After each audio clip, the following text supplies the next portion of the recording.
2014年7月15日至16日，国家主席习近平将出席在巴西举行的金砖国家领导人第6次会晤。7月17日至23日，将对巴西、阿根廷、委内瑞拉、古巴4国进行国事访问。这是习近平作为国家主席第2次对拉美进行国事访问，也是他的第4次拉美行。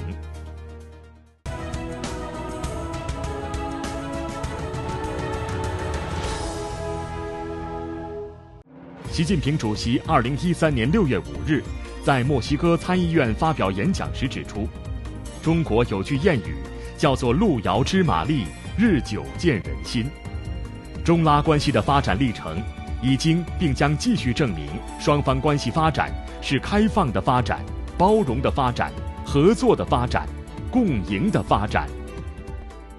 We've seen that our countries has becoming major trading partners with China, and China is becoming a major foreign investor in our countries, and the political relationship with both countries, with China, Argentina, or China, and most of Latin American countries, has been growing very, very fast. So we've seen this in the past. Argentina is an example that has benefited tremendously of the development of China, economic development and social development of China. But of course, we have good relations, political good relations, and we are countries which are very good friends with the same interests, because we are developing countries and emerging economies. So definitely the world will be more and more interrelated with China, and it's a win-win situation. 事实上，中国和拉美地区的历史要久远得多。I don't know if you are aware that 10% of the Peruvian population has some Chinese blood.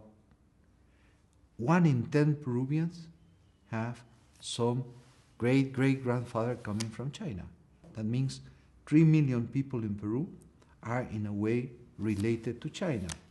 And China has been, in the last 160 years, more than 160 years, part of the history of Peru. So we are very much entrenched in our history, and I hope we will be very much entrenched in our future for development.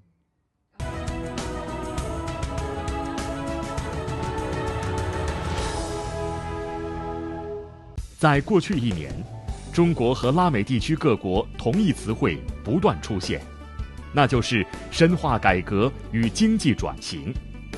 同属发展中国家，拉美地区国家有着和中国相同的目标。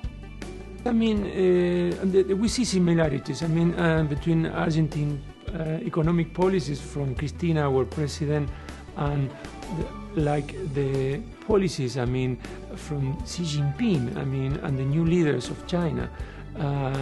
And it has to be related that with the need that we understand that we are both developing countries. I mean, that's in a sense means that more or less we have the same domestic political economic agenda, but in the end the objectives are the same. So we can share this kind of experience, and we are doing that. 正因为这些共同点，深化改革和经济转型成为双方互相理解和支持的公约数。I'm not the one to analyze that. I think the Chinese leadership itself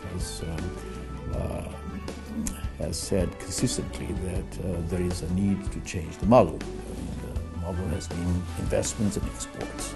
The model has to be more an inward looking. And that I'm sure that this is already taking place to some extent. I think what happened in China has been a miracle to some extent. Coming down to 7 or so was only natural. This is an equation that China has to make sure it's well balanced, and probably balance would be somewhere in the range of 7% a year.